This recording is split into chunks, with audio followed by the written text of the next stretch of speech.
Once upon a time, on the sprawling highways of Venezuela, where the roads stretch endlessly and the night creeps in like an old friend, there was a trucker named José.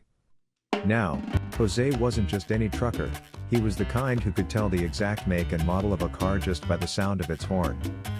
He could drive from Caracas to Barquisimeto with his eyes closed, though he wisely chose not to, given the state's precarious infrastructure. One particularly moonless night, a few years ago, José was hauling a load of coffee beans. As he hummed along to the tune of an old salsa song, the tires of his truck thumped rhythmically on the worn-out asphalt. The road ahead was shrouded in darkness, save for the occasional flicker of a distant farmhouse light, casting an eerie glow on the deserted highway. Suddenly, out of nowhere, he saw her, a woman standing by the roadside, dressed in a flowing black gown that seemed to absorb the weak light of his truck's headlights. Her hair, black as coal, cascaded down her shoulders, and her eyes, oh, those eyes, were as hollow and dark as the abyss. This was no ordinary hitchhiker, this was La Sayona, the spectral figure known to seek revenge against unfaithful men.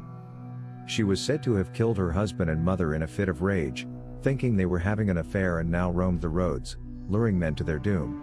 José, who prided himself on his fearlessness, felt a chill run down his spine. Dios mío, he muttered, his voice trembling, gripping the steering wheel so hard his knuckles turned white as the specter floated out of the co-pilot window. He knew the legends.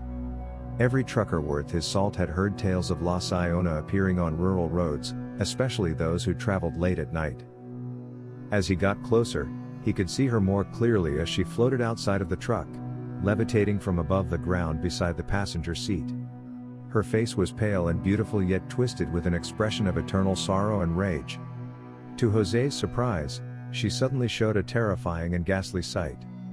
José's heart pounded like a drum, and for a split second, he considered slamming on the brakes and turning the truck around. But then, a peculiar thought crossed his mind. What if he just ignored her? So, gathering every ounce of audacity, José did the unexpected. With a nonchalant wave, he rolled down his window and shouted, "Buenas noches, señora. But I've got a schedule to keep." And with that, he drove right past her. La Sayona's eyes widened in disbelief. This had never happened before. She was the embodiment of fear, the specter of vengeance, the terror of the night.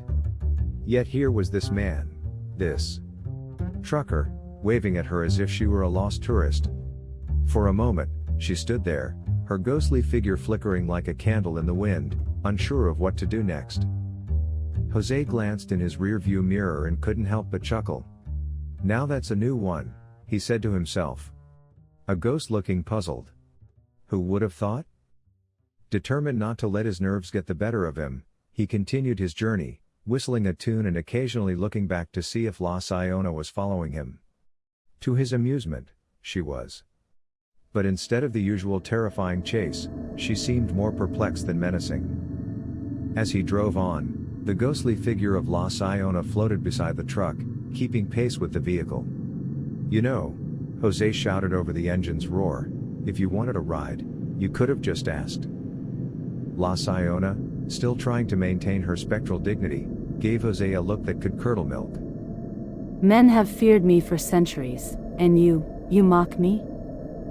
Her voice echoed, eerily calm yet filled with ancient anger. José shrugged. "Hey, it's a long road. How about a chat? What's your story, really?" Caught off guard by his audacity, La Sayona found herself recounting her tragic tale, the betrayal, the rage, the curse. She expected fear, maybe even a plea for mercy. Instead, José listened attentively, nodding sympathetically. "Well, that's quite a tale," he said thoughtfully.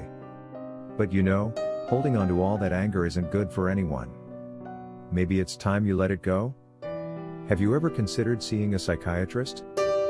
La Sayona, unused to such casual conversation, especially with her intended victims, found herself considering his words. Could it be that simple? Could she just move on? As José drove on, they approached a checkpoint. The National Guard, half asleep in his booth, waved him to stop. José rolled down his window, and they exchanged the usual pleasantries.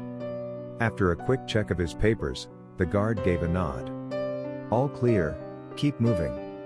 As he stepped back, he did a double take, looking confusedly into the truck. He had seen José alone. Shaking his head, the guard muttered something about needing more coffee and waved José on. By the time José reached Barquisimeto, the first light of dawn was breaking. He pulled into a rest stop and turned off the engine. "All right, lady," he said, stepping out of the truck. "This is where I get off. Thanks for the company." La Sayona hovered for a moment, her ethereal form shimmering in the morning light. I suppose.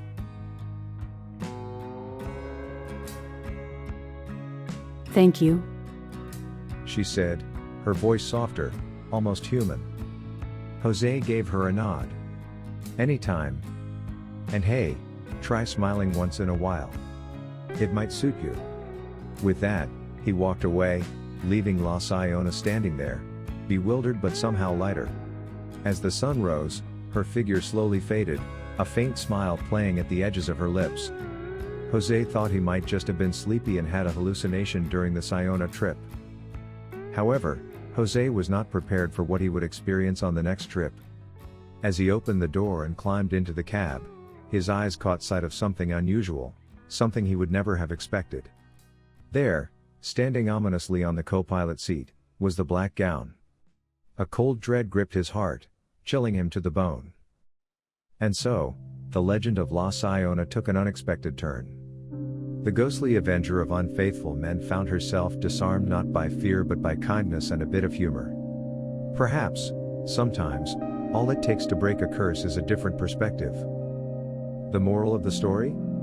Even the darkest tales have a light side if you're brave enough to see it.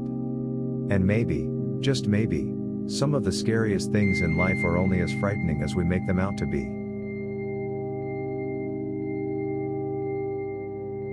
And there you have it, the chilling tale of La Sayona. If you enjoyed this story and want to hear more haunting legends, don't forget to hit that like button and subscribe to our channel. We have many more tales that will send shivers down your spine and keep you on the edge of your seat. Got a favorite legend or a spooky story you want us to tell? Leave a comment below. We'd love to hear your thoughts and suggestions. Until next time, stay curious, stay brave, and remember, the next story might be even scarier. See you soon.